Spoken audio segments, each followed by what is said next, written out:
Good morning, 5th grade. Today we're going to continue reading in our Eyewitness Civil War text, and we are going to be focusing on the commanders of the Union and the Confederate Army.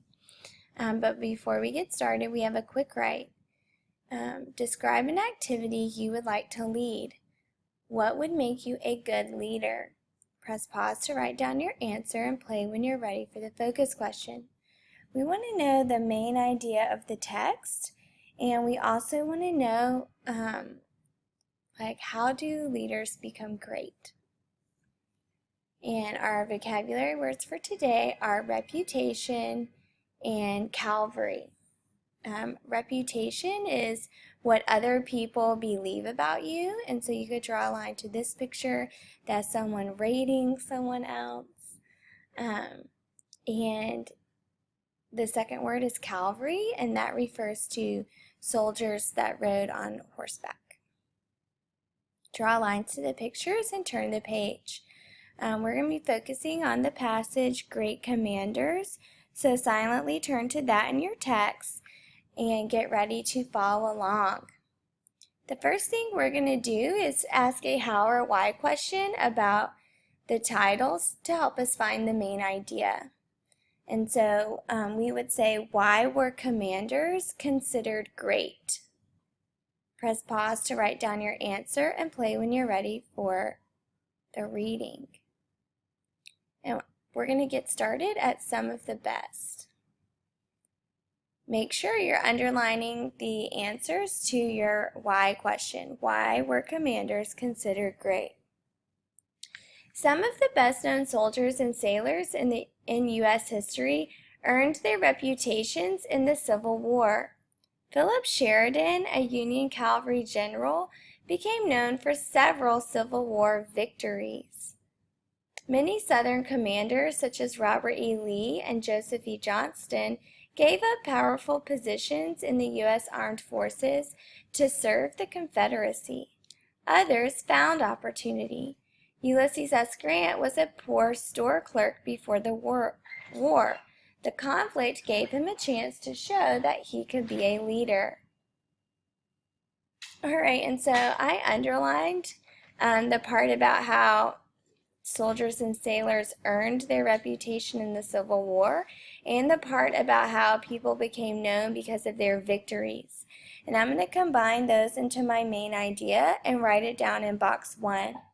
Commanders in the Civil War became well known because they had several victories. Press pause to write down your answer and play when you're ready for number 2. It asks us, why might Ulysses S. Grant have considered himself a failure? Let's read the caption for Ulysses S. Grant and combine that with what the main text told us. Before the war, Ulysses S. Grant considered himself a failure. However, he achieved early success in the war and gained promotion for his victory at the Battle of Shiloh in Tennessee, 1862. He later became General-in-Chief of all Union armies and defeated Robert E. Lee's army in April 1865.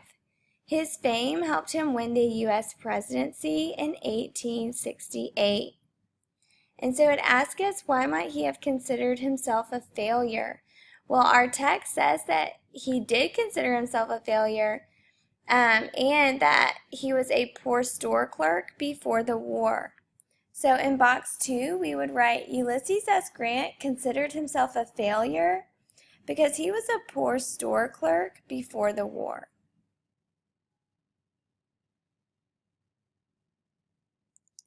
And then silently write down your answer, press pause if you need to, and play when you're ready to keep reading.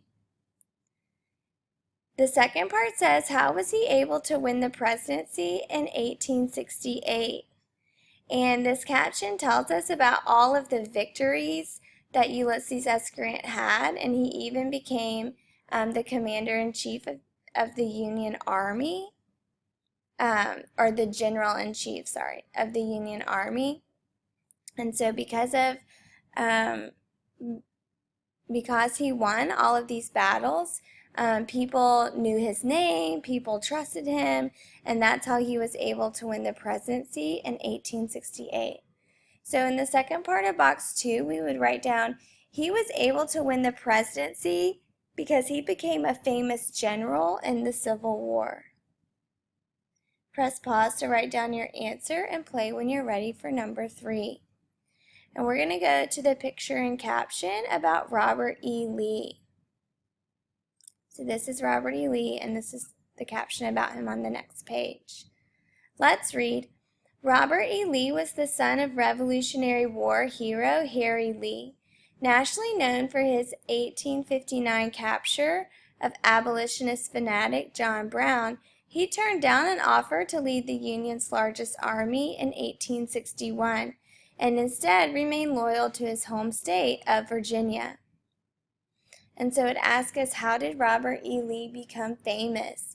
And if we go back in our text, it says he was nationally known for capturing abolitionist fanatic John Brown.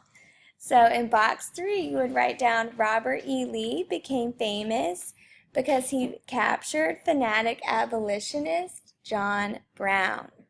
Press pause to write down your answer and play when you're ready for the quote. Or play when you're ready for the next question, sorry.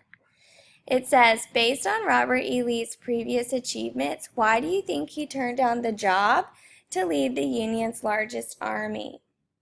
And if we go back and think, if Lee captured an abolitionist, that probably lets us know he did not support the abolitionist movement. He put an abolitionist in jail. So he probably does not support freeing the slaves. So he wouldn't fight for the Union, who wanted to free the slaves, if Robert E. Lee wanted to keep slavery.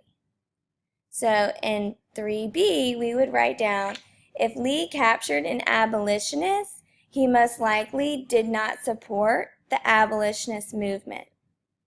Robert E. Lee most likely turned down the job to lead the Union Army because he was pro-slavery. Press pause to write down your answer and play when you're ready for box 4. Box 4, we're reading about W.T. Sherman in the top corner of the page. It says, William T. Sherman had been an Army officer before the war. For the Battle of Shiloh onward, he became a friend of U.S. Grant. That's Ulysses S. Grant. He is remembered for burning Atlanta and for devastating the state of Georgia on a campaign called March to the Sea. And box 4 asks us, how did Sherman become a famous commander? And if we go back in this caption, it says it tells us what he's remembered for, and that's another way of saying that's how he became famous. And so in box 4, we would write, Sherman became a famous commander because he burned down the city of Atlanta and devastated the state of Georgia during the Civil War.